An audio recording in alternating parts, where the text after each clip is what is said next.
Okay, great. Hi, everyone, and thank you for joining today's webinar. I'm Abby Sherwin. I'm a Senior Planner and Coastal Resilience Coordinator with Southern Maine Planning and Development Commission. Just going to go over a few housekeeping items before we dig into the actual presentation. So this webinar is being recorded, and the recording will be made available online and sent out to participants. So please keep your microphones muted during the presentation. We will have a bit of time for questions at the very end. So if folks want to ask questions verbally, then they can go ahead and unmute themselves.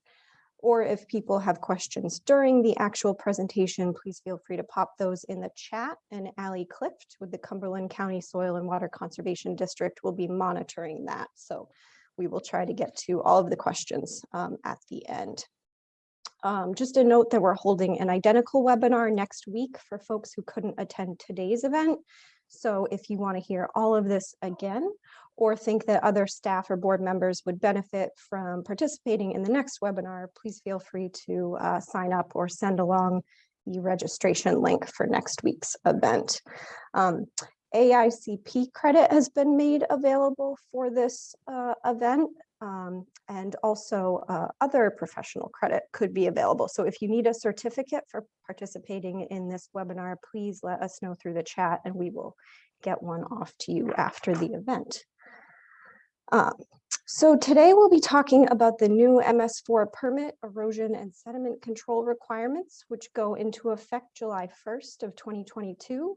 As well as a checklist standards document that has been created for assisting municipalities with updating ordinances to reflect the new requirements, and also incorporates optional climate resilience measures. You should have received an electronic copy of the checklist yesterday, but if not, please feel free to reach out to us in the chat and we will be sure to send the document along to you.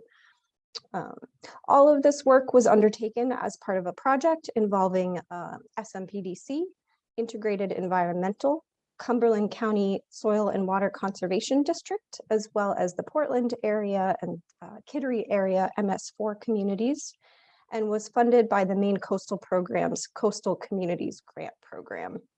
Today, you'll hear from me, Damon Yaakov of Cumberland County Soil and Water Conservation District, and Christy Rabaska of Integrated Environmental. Next slide, please. So we'll provide a quick overview about the project, provide some contextual information for background. Damon will then highlight some of the core project tasks and summary findings from the project, and then Christy will lead a presentation about the actual checklist document itself, including the new MS4 requirements, as well as the optional climate change recommendations that have been embedded within the checklist. And then also talk about some next steps, and then we'll open it up for questions. Next slide, please. So the overall objective of the project was to develop a regional checklist and standards document for sediment and erosion control plans in order to inform ordinance revisions and ensure sound stormwater management, minimize soil pollution, and protect the region's water quality. Some of the goals were to ensure that ordinances among different municipalities were standardized, to ensure that MS4 requirement or required sediment and erosion control plans in the region are consistently protective of water quality, also integrating climate change and coastal resilience consideration in the standards, and to conduct a training workshop on the standards for stormwater working groups and MS4 municipal planners, which is what we're doing today. Next slide, please. So this project was undertaken because really there are new MS4 permit requirements that are being rolled out. So historically, municipalities have acted as the eyes and ears of the DEP, relying on Chapter 500 erosion and sediment control standards. But the new MS4 permit does require updates to municipal ordinances, specifically for erosion and sedimentation control. So one of the requirements is for municipalities to provide ordinance or other regulatory mechanism to regulate construction runoff by June 30th of 2023. And the Maine DEP Chapter 500 standards are required to be used. There also must be the requirement for local enforcement. Next slide, please. So we wanted to create a document that summarized the new MS4 requirements, but also it incorporated climate change considerations, because we know that climate is changing and precipitation patterns are shifting, and storms are becoming more frequent and more severe. So in order to assemble that climate change and resilience information, we conducted a review of several resources, including the recently released State Climate Action Plan, Maine Won't Wait, the associated scientific and technical assessment report of climate change and its effects in Maine, and also a document called the Municipal Climate Adaptation Guidance Series that was created by regional planning organizations in partnership with the Maine Planning Assistance Program in 2017. Next slide, please. So we know that, again, climate change is happening, and we want to make sure that our erosion and sediment control and stormwater management requirements are addressing that. So we know that we're having more intense and more frequent storms. There's development pressure in the region, which is increasing impervious cover, and also we are experiencing development in areas that have not been developed before. And we have some key water quality and habitat concerns.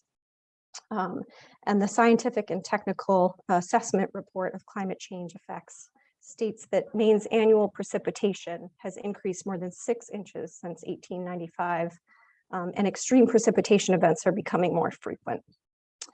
Next slide, please. So utilizing that information about what Maine can expect to experience in terms of climate change, the Climate Council developed some very specific recommendations and strategies that we combed through to inform the checklist document. The main strategy was strategy F, building healthy and resilient communities. And one of the core recommendations associated with that strategy was to emphasize resilience through land use planning and legal tools. So the Community Resilience Working Group of the Climate Council came up with some very specific recommendations for revisions to Chapter 500, 501, and 502 about how to incorporate climate change and resilience in the rules and regulations, including revising best management practices for erosion and sedimentation controls to ensure that they account for future projections of precipitation and storm frequency. And some of the recommendations from the Municipal Climate Adaptation Guidance Series also recommended reducing the development size trigger threshold for when stormwater and erosion and sedimentation control standards are required, and also using the best available precipitation data for design. So we took all of this information and tried to integrate it as best possible into the checklist, and Christy will talk more about that. But now I will turn it over to Damon to give more details about the actual project. Great. Well, thank you very much for that introduction, Abby, about why this is important.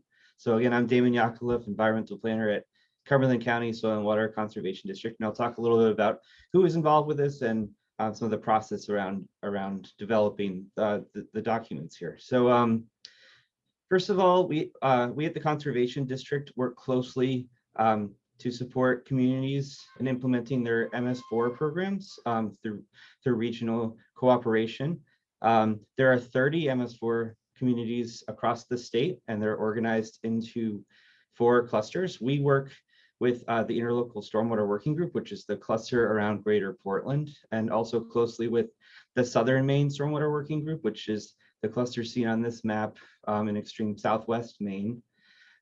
So one of the major priorities for MS4 communities over the last couple of years, and certainly over the next year, is preparing for the new 2022 MS4 permit. We've been working under the 2013 permit, which was supposed to be a 5-year permit. Now we're entering permit year 9. It's been administratively continued. So we're all very familiar with the requirements for erosion and sedimentation control in that permit. But as Abby mentioned, there are new requirements in the new permit that the communities are working to prepare to incorporate into their ordinances. So there's also, if you're not one of these MS4 communities, I'll mention that it's possible that several communities will be designated as MS4s at some point in the future. And there are many other pieces of information in these documents that could be useful for communities that are not MS4s. So what we did for this grant was we collaborated here in the greater Portland area, southern Maine area, to form a multi-stakeholder ordinance committee. And the ordinance committee included many municipalities, included engineering firms, the Maine DOT, and Maine Municipal Association. So next slide, please. So the ordinance committee worked over the course of about a year through some tasks on this grant. The first one of which was to review the current ordinances and look for, you know, what was in each ordinance. Are they consistent with each other across communities? What needs to be updated? And also, what are some of the changes that could be implemented in terms of climate change adaptation and mitigation? So we performed a review of that. We determined with the committee sort of what's the best way to go, what would be useful for member communities to update their ordinances. Do they want a checklist? Do they want a model ordinance? So we ended up going with the checklist, and Christy's going to talk more about that in just a minute. But then we reviewed sort of you know, what sort of information was out there, what should go into this checklist, and then developed it and finalized it, and now we're able to share it with you, and we hope that it will be useful going forward. So next slide, please. I'm going to talk a little bit about sort of what our survey found as we looked through what the existing ordinances showed, and there really are a lot of different thresholds for when erosion and sedimentation control plans are required, but we found that at least there's some basic thresholds where projects that need planning board review must have an ESC plan. Across the 10 communities we surveyed, we found that South Portland had more stringent requirements, and there's some other thresholds too in a couple of our communities. So next slide, please. But we did find that there were very inconsistent standard references within the ordinances, and that's something that will have to be updated. For 4 of the communities referenced Chapter 500. 4 of them referenced out-of-date versions of the Maine DEP Erosion Sediment Control Manual. None of them referenced the most recent version of the manual. Several referenced soil and water conservation district manuals or standards from York or Cumberland County, depending on which county they were in. And there were some other municipal specific standards or no standards, depending on the types of projects involved. So again, not a lot of consistency between the standards in each community. And I'll fully acknowledge, of course, that Maine is a home rule state. There's always going to be inconsistencies in ordinances, but our goal is to provide some more consistency here to improve operations as far as review, contractor expectations, and generally the process for project review. So next slide, please. So we also found in this survey that there were no climate change considerations. There was a lack of erosion sedimentation control standards for small individual sites, and there's a lack of standardized inspection form. So some of the goals from the committee going forward are to implement ordinance language for more site-specific ESC plans, and provide a clearer identification of municipal and staff roles for inspection and follow-up, and big picture to implement the requirements that will be in the 2022 MS4 permit. So to talk more about the checklist and how that can help you accomplish that goal, I'm going to turn it over to Christy Rabaska.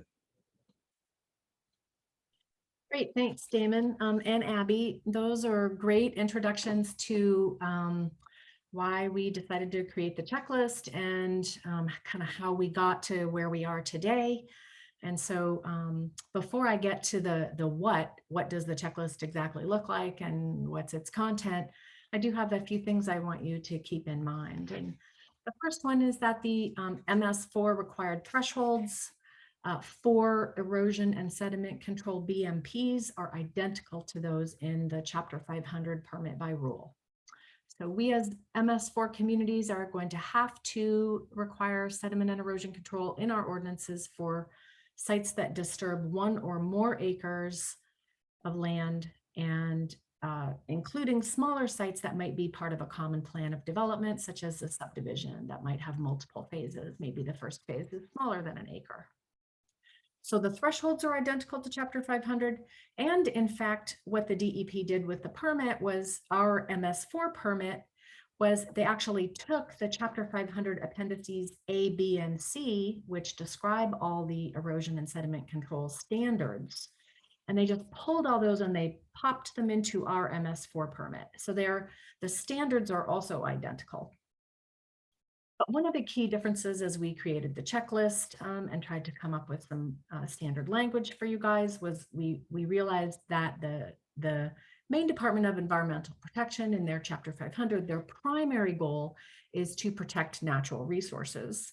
Whereas we as MS4s, in addition to wanting to protect natural resources, we're also being required in our permit to protect discharges to our storm drain system. So we do have a few pieces of text that we've updated to reflect that, and to reflect the fact that it's the municipality that will be enforcing the standards, not the DEP that's enforcing the standards. So we do have a few minor text adjustments to the language from the Chapter 500.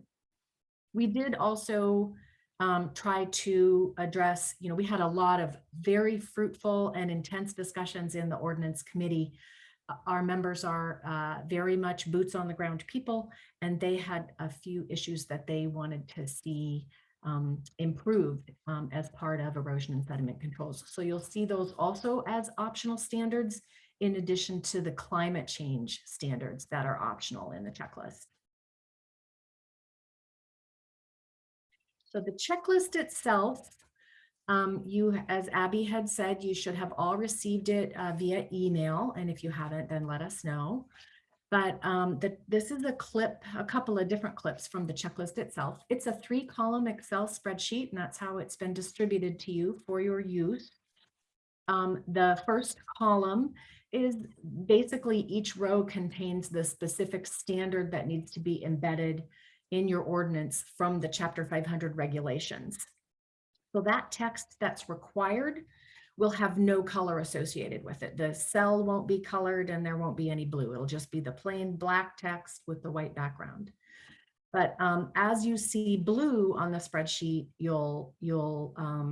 that will indicate to you that that's an optional standard that your planning board or planning department will want to consider whether or not they want to implement that. So either blue, and the blue text generally indicates those items that our MS4 Ordinance Committee felt very strongly needed to be embedded in the checklist. So blue means optional, no color or standard text means required.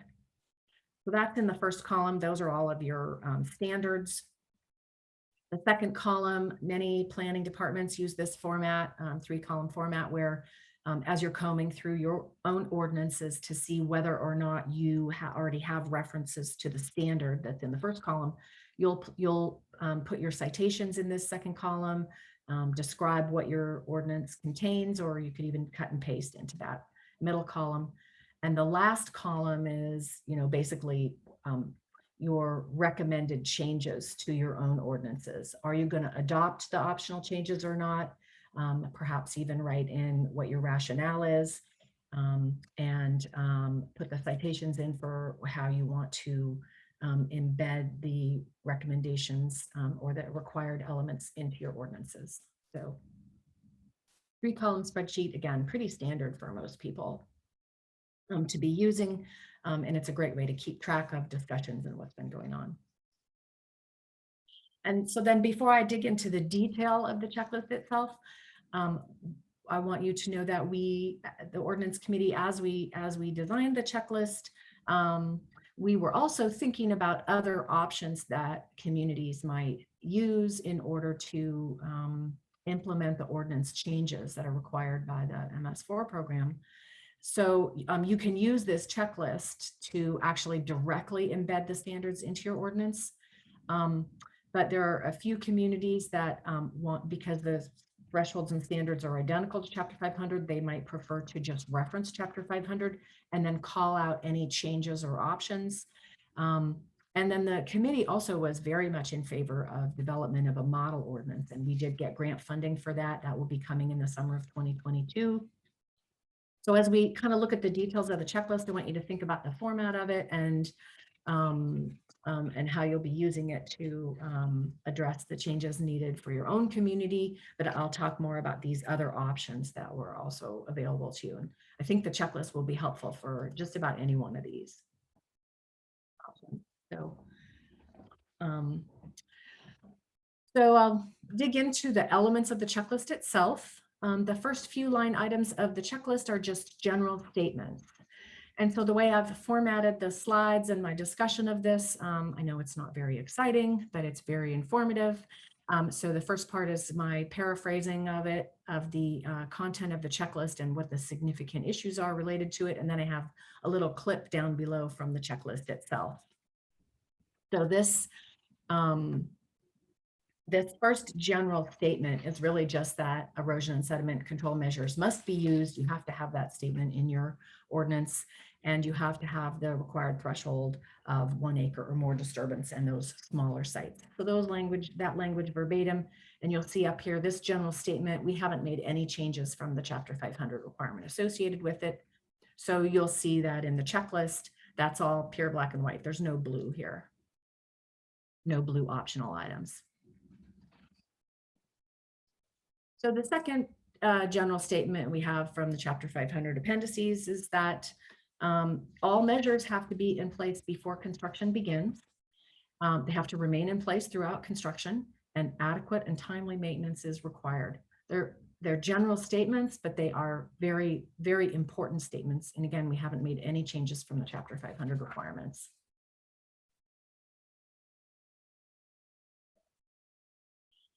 This next section is the first section where we get into some pretty significant changes or deviations from the Chapter 500 language. So I'll spend a little bit of time on this slide for you. This section is the pollution prevention section, and the content of this slide, the content of this section is really twofold. The first paragraph is, again, a pretty general statement that you have to minimize disturbed areas and protect natural down gradient buffer areas. So those are the elements that the Maine DEP is mostly concerned about, protecting down gradient buffer areas and down gradient natural resources. But as MS4s, as municipalities, we have a lot of infill. We also want to we wanted to emphasize, so we've added here in blue, that we also want to protect basically any areas where stormwater may flow off site. So we wanted that emphasis to be right up front, and that's all to the maximum extent practicable.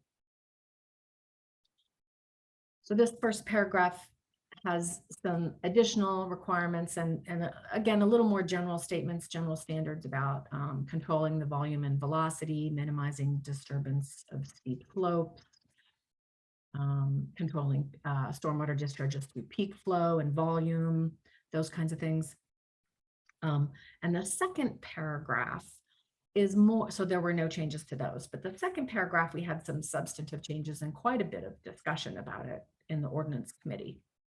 So the first sentence says, wherever practicable, no disturbance activities should take place within 50 feet of any natural resource. So that is a great sentence. We all totally agree with it. But the second piece of this Chapter 500 text described what you would do if you do have to have disturbance within 50 feet of a protected natural resource.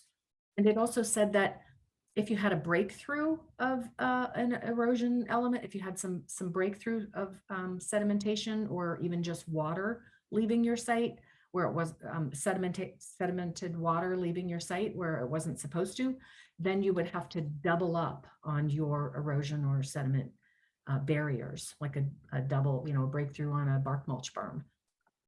So we wanted to add in more stringent language that what we agreed upon was that basically if it's not practicable to maintain that 50-foot buffer, we're going to require any disturbance within 50 feet of a natural resource have those double barriers right up front. So rather than waiting for the breakthrough. So those are really the significant changes associated with the pollution prevention that we came up with through the Ordinance Committee.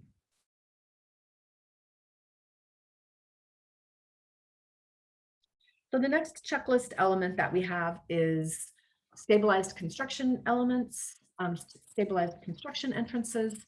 The Maine Department of Environmental Protection, when they come on site to audit an MS4 for our stormwater program, they're always asking us if we're looking for this when we go out onto construction sites. Are we looking for stabilized construction entrances?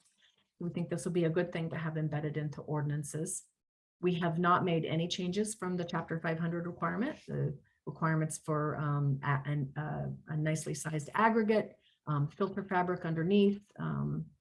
This would be a great protection for not just natural resources, but also for the public right-of-way and our storm drain system, and continued maintenance until all areas are stabilized. So these are great. I do have a clip from the guidance documents here, which provides even more detail for the stabilized construction entrances. So no changes to this from Chapter 500 requirements. There are quite a few details associated with these Chapter 500 requirements for permanent stabilization, with the BMPs for winter construction and stormwater channels. I'm not going to go through all the details here, but we have basically embedded these into the checklist with no changes. So those are all there for you to peruse at your leisure. We do have a new optional element that was not contained at all in Chapter 500, and it is consistent with the EPA construction general permit, and it's associated with phasing disturbance for larger sites. We had a lot of discussion in the Ordinance Committee about phasing and how large a site should you require phasing for. And we decided on a threshold that is very similar to that required in the EPA construction general permit, which is 5 acres of disturbance. So we don't believe this will be triggered a lot in sites, especially in the smaller infill sites and redevelopment sites, but basically we're going to be requiring a phasing plan if the site will disturb more than 5 acres of land.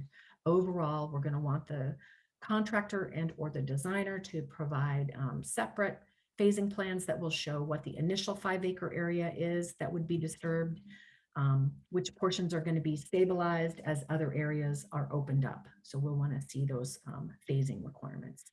It should be pretty straightforward, and I think it will be very protective. We think it will be very protective of water quality and the discharges to the storm drain systems.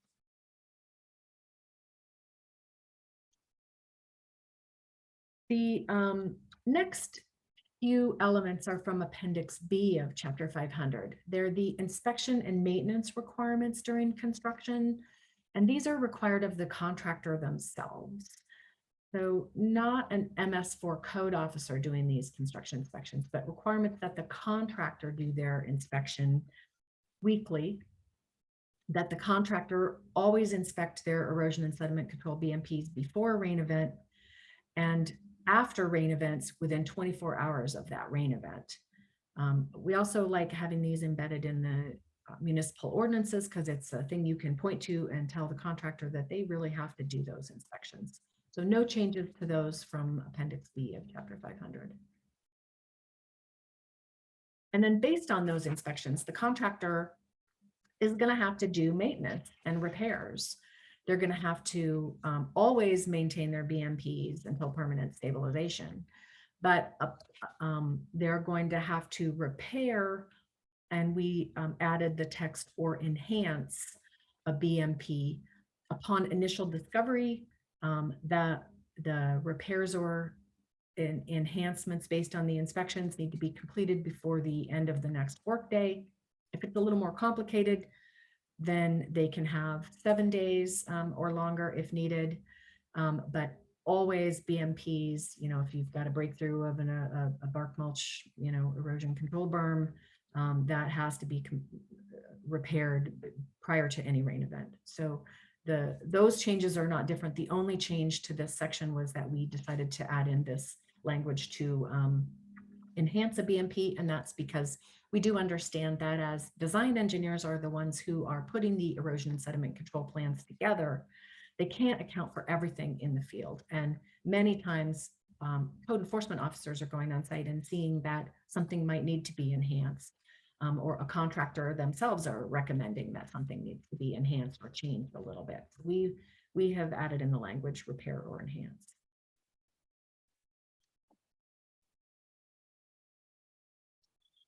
The next area that I wanted to call out on the checklist, the last one for Appendix B is of Chapter 500, you know, related to these contractor inspection maintenance, is that so the contractor is required to do these inspections and they're required to maintain their BMPs, but they have to actually also keep a written log about it. And the written log doesn't just say, yes, I inspected. It has to describe a lot of different things about when they did their maintenance, when they did their enhancement.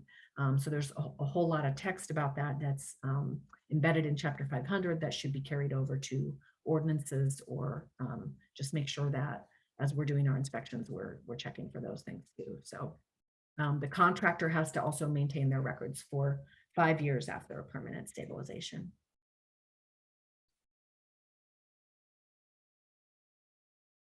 So the checklist also has quite a few items. The next few elements that I'll cover here are from Appendix C of Chapter 500, the housekeeping section.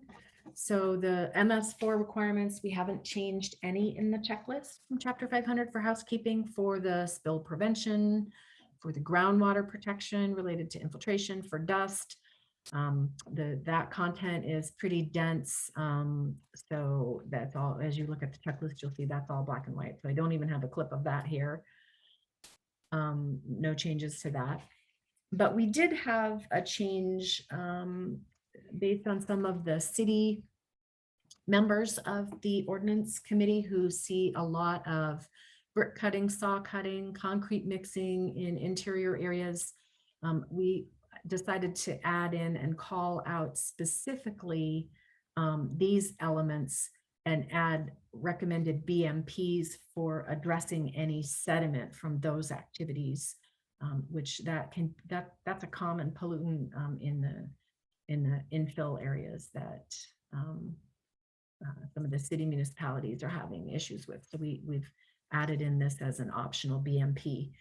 And I just wanted to emphasize that, you know, the general language on control of, you know, debris, building landscaping, fertilizer, pesticides, you can't discharge any of that stuff.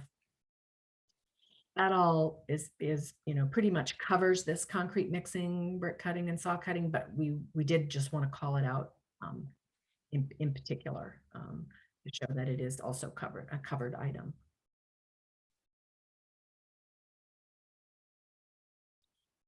I do have on the excavation dewatering section, the checklist does change a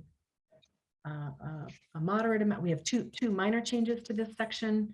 Most of it stays the same.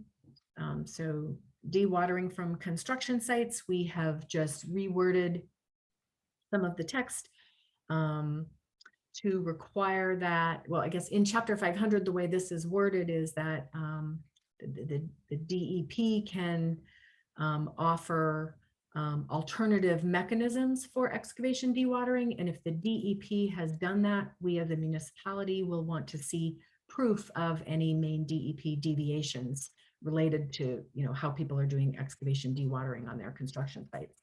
We have this minor edit related to that. But we did also add the section at the bottom that reflects how the DEP typically regulates discharges of dewatering fluids from construction sites, and their standard is that the discharge must be visually clear. We had a lot of discussions around whether or not we would, want to require turbidity monitoring, and decided against it. The DEP really, their standard is no visible, suspended, or settleable solids. So we wanted to add that directly into the text for the checklist. So just a couple more items to cover related to the MS4 elements. There are a number of items in Chapter 500 that are specifically prohibited. These are unauthorized discharges, any wastewater being discharged from the site, any fuels, oils, spills, soaps, detergents, vehicle washing, toxic or hazardous substances from a spill. Those are all prohibited. We haven't made any changes to those from the Chapter 500 requirements. So you'll see all those in the checklist. And then I know I covered a lot of them, a lot of the elements of the checklist, but I haven't covered every single element of the checklist. So you'll want to spend some time with it yourselves. But I did want to point out that the checklist itself at the bottom does have a few additional non-ordinance items that we wanted to call out to just remind MS4s of things that they have to do. And one of them is that the new MS4 permit requires that all MS4s write up a procedure on how they're going to do their inspections and enforcement of all of these ordinance requirements that are going to be new to you. So that written procedure will have to be done in the same time frame as the ordinance changes. And most of the MS4s that are listening in today either have a consultant or a staff person online who's going to assist, like code officers and planners, in working through development of those requirements. So those written procedures, and I misspoke. Those written procedures need to be conducted within the next year. They need to be completed by June 30th of 2022.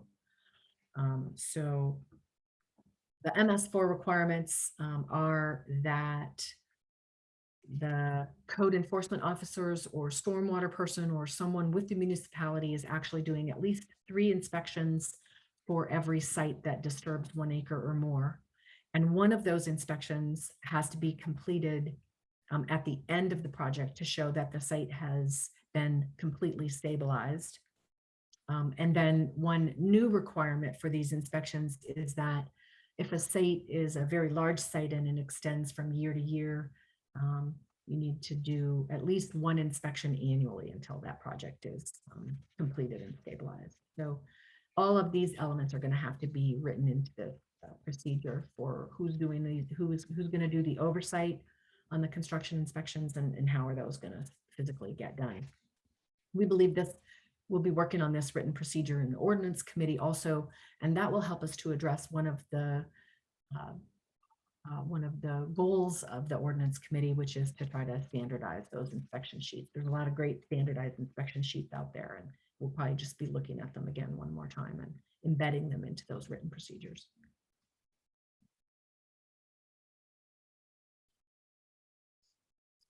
So those are the elements of the checklist that are associated with the MS4 program and the MS4 Ordinance Committee's preferences. And I want to talk for just a few minutes about the climate change options that we've embedded in the ordinance. And there are just 4 of them.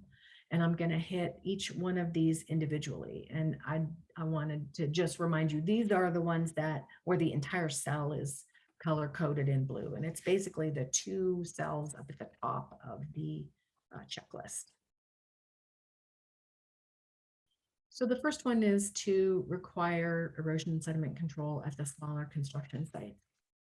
And the Maine Climate Adaptation Series manual that Abby referred to at the beginning of the presentation recommends that erosion sediment control be conducted for any site that is going to create 2,000 square feet of impervious cover within a 3-year period.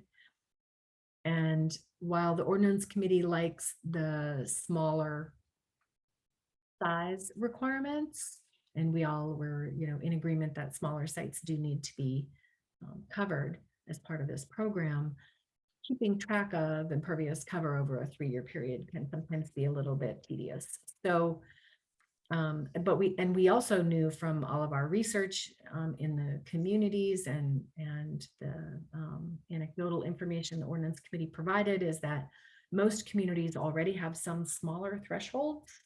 And I have a smattering of them here on the page for you to see how diverse they are. And many of these smaller thresholds are triggered for erosion and sediment control because those are the thresholds that are required for overall planning board review. So we didn't want to embed a specific recommendation for that sizing because it would affect so many elements of a planning board review. But we did want you to see on the checklist what the Maine municipal climate adaptation series recommended for your consideration. I'm sure there'll be a lot of good heated discussions in the planning boards about what the threshold ought to be for these elements. We did also want to acknowledge that many communities do have 2 thresholds for review, a smaller site threshold, which is just a staff review, and a larger threshold for site plan review or planning board review. We know many planning boards are very, very busy, as are staff. So I'm sure those considerations will be made also as you decide about making these requirements applicable to the smaller sites.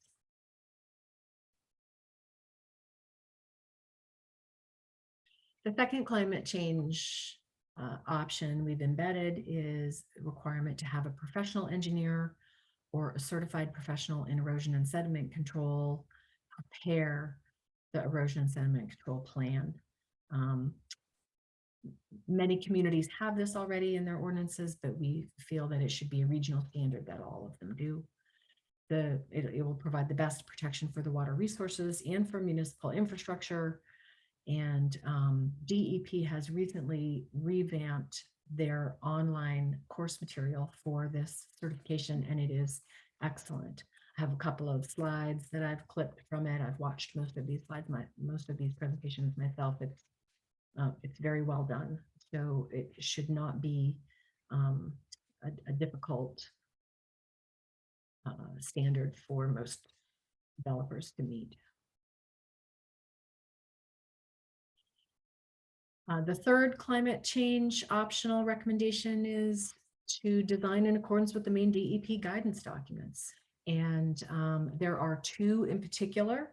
Both of them were created right around 2015, 2016. And the Maine Erosion and Sediment Control BMP manual, the one in the front here from October 2016, that's typically used for larger sites. The design engineers are using that. The other document, the Maine Erosion and Sediment Control Practices Field Guide for Contractors, that is a more recent document, very hands-on, and it's really great for the smaller sites. So I encourage you to familiarize yourself with both of those. And the DEP certification program does talk about both of these documents.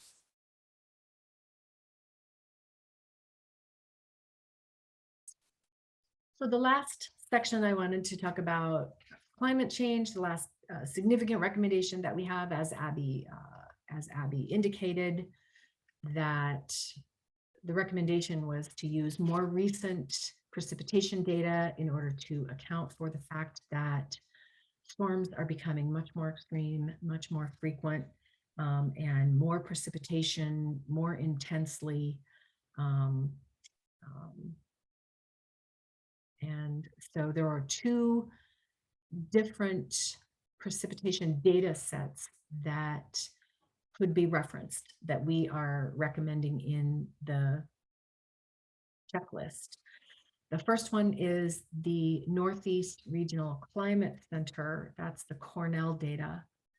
And the other one is the NOAA Atlas 14 data. And I think that most design engineers in the state are using the NRCC extreme storm precipitation data.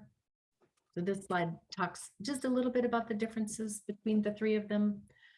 The NRCC data from Cornell, the one in the middle here, is actually the one that is referenced by the Chapter 500 Appendix H standards.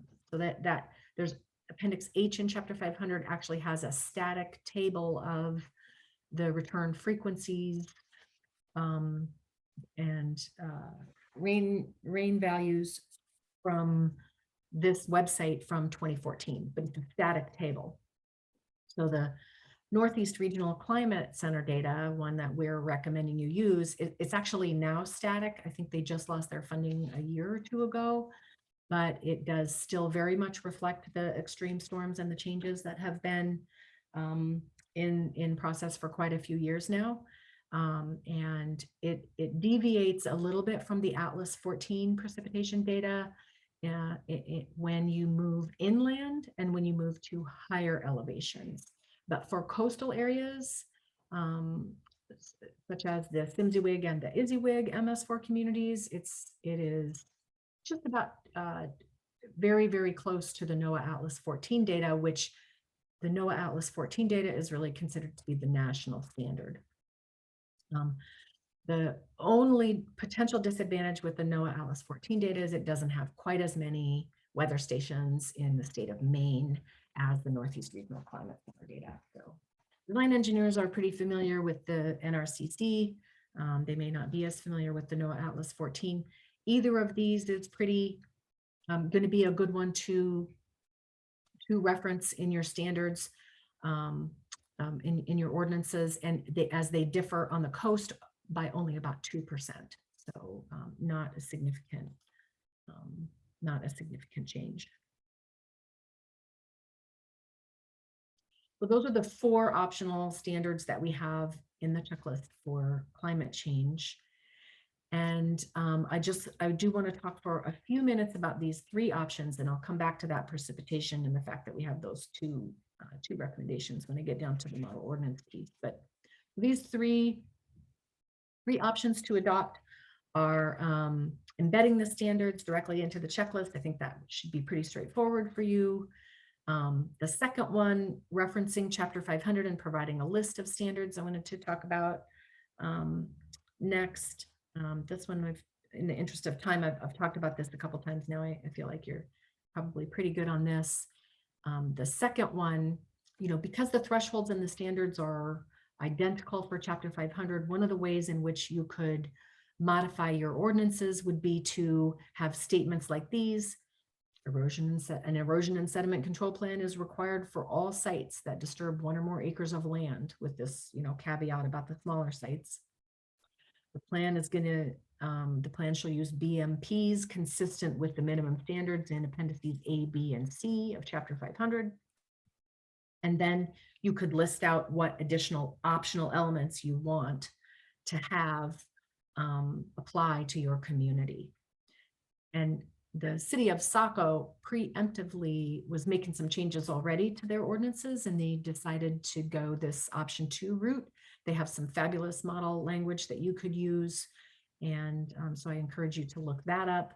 The Maine DEP has already reviewed it and agreed that it does conform to the MS4 standards. So that's a great way to do it if that's what you would prefer. The ordinance committee did also like the model 3, the option 3 requirement for model ordinances. The coastal, we did get a follow-on grant, as I mentioned earlier, to prepare a model ordinance. That model ordinance will be based on the checklist, but it'll have smoother language. It should be available in the summer of 2022. The ordinance committee will continue to work on that and embed those optional elements into it. And we will be getting a review from MMA, a legal review for that from MMA. That should be coming. We also wanted to let you know that the as part of the grant to do the model ordinance for erosion and sediment control, we also received funding to do a companion model ordinance for stormwater LID strategies. So that will also be ordinance committee centric. We'll be working on that over the next year. Again, that will also be available in the summer of 2022. We do have a great technical review team. Mary Beth Richardson from the Maine DEP will be reviewing that work with us, attending all of our ordinance committee meetings. Rosalie Starvish from GZA Geo Environmental Inc. and Kathy Connor from the town of Kittery, others as identified. So if you are interested in participating in the ordinance committee, this is my plug for you to reach out to one of us. And so I did want to, before I wrap up with next steps, just state that, you know, some of the anecdotal information I've received from MS4s is that, you know, actually embedding the standards in your ordinances will hopefully, they believe, some of the MS4s believe this will make them a little bit easier to enforce, that you will have them explicitly listed out. You'll be able to review for them and ensure that the construction sites are actually following them online. We are hoping that this does not create more work for code enforcement officers. This has being eyes and ears and conducting at least 3 inspections on these larger sites has been a permit requirement for over 10 years now. And we do hope that making these changes will be more protective of natural resources, our municipal infrastructure, and neighboring properties from the adverse impacts of the sedimentation leaving sites. Minimize that. So just kind of closing and recommended next steps for you all. Feel free to roll up your sleeves and think hard about what your schedules are for your critical path items for getting these ordinance changes done. Again, the ordinance changes from the MS4 perspective, they're required to be completed within 2 years. So by June 30th of 2023, those have to be done. Ensure your planning board members or other staff have watched this recording. We will be sending out an email with the link to the recorded, or they can attend one of the other workshops we're having. Feel free to reach out to us to participate in the ordinance committee. We do meet approximately quarterly. And check out the DEP certification for erosion and sediment control. It's a great program, and watch for both of the model ordinances to be finalized with additional webinars like this, highlighting their content in the summer of 2022. So thanks to all of our speakers, and I think we'll open it up for questions now.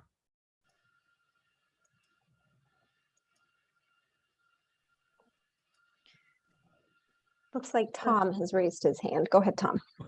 Yes, several things, and I won't make a long-winded comment on these, but one of the things that popped in my mind, I don't know if there's been any coordination with health engineering with their subsurface wastewater program as far as the setbacks.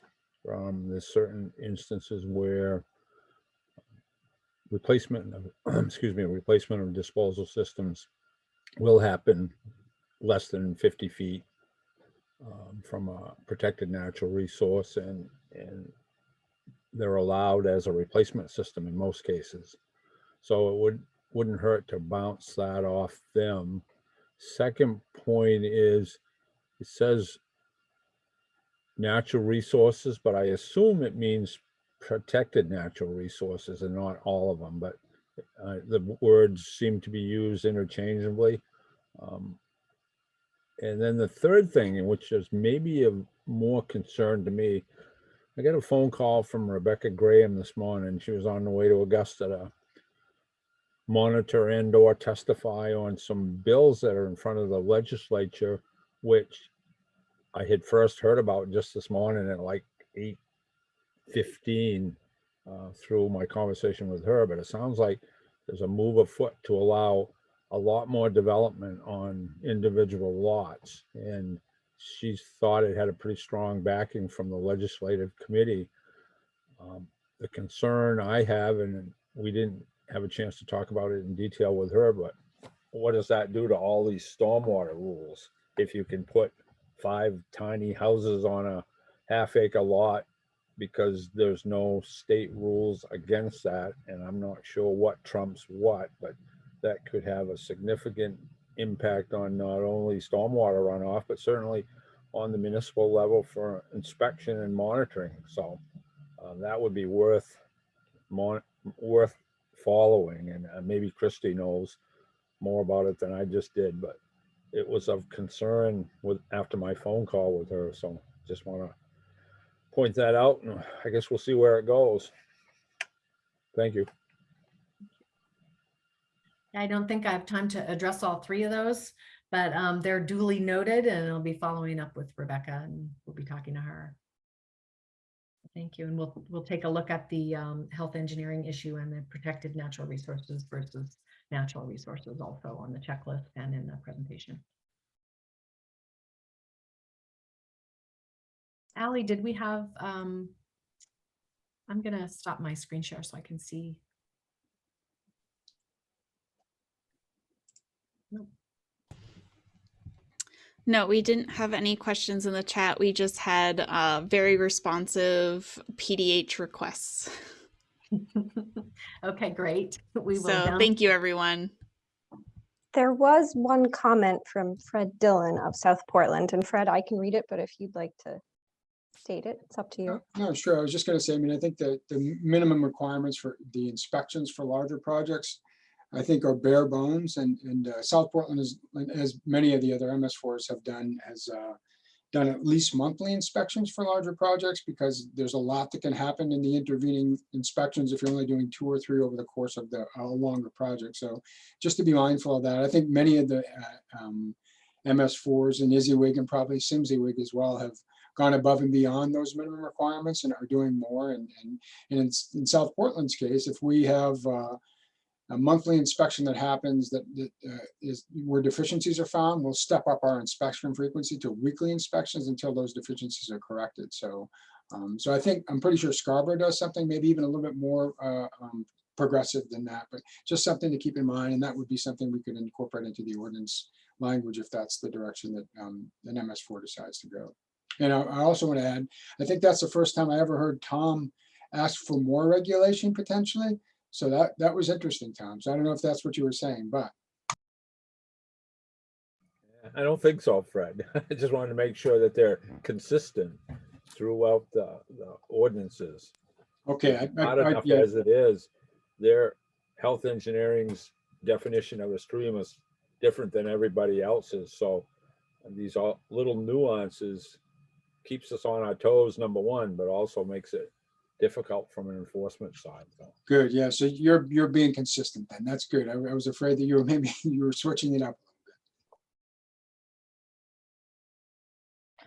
There was one more question that came in through the chat for Christy. The question is, does Chapter 500 or will Chapter 500 view porous pavers as 100% impervious for their new review requirements?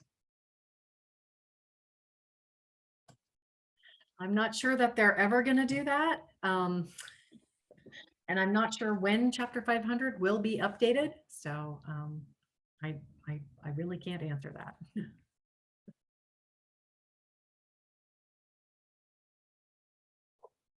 Okay, if there are no more questions or comments, we've reached the hour. So thank you all for participating. Again, we'll send out the recording of this webinar or the second webinar, whichever one is better. And we will also probably follow up with everyone just to resend the checklist document so that everybody has it. And if you have any questions or comments or thoughts, feel free to email Christy, Damon, or myself. So Yeah, thank you all for participating. You guys did a great job. That was very, very smooth, nice, seamless transition. So well done. Thanks, Fred. Thanks. Have a great day, everybody. All right, Thanks, I'm going everyone. to go ahead and end the webinar now. Bye. Bye.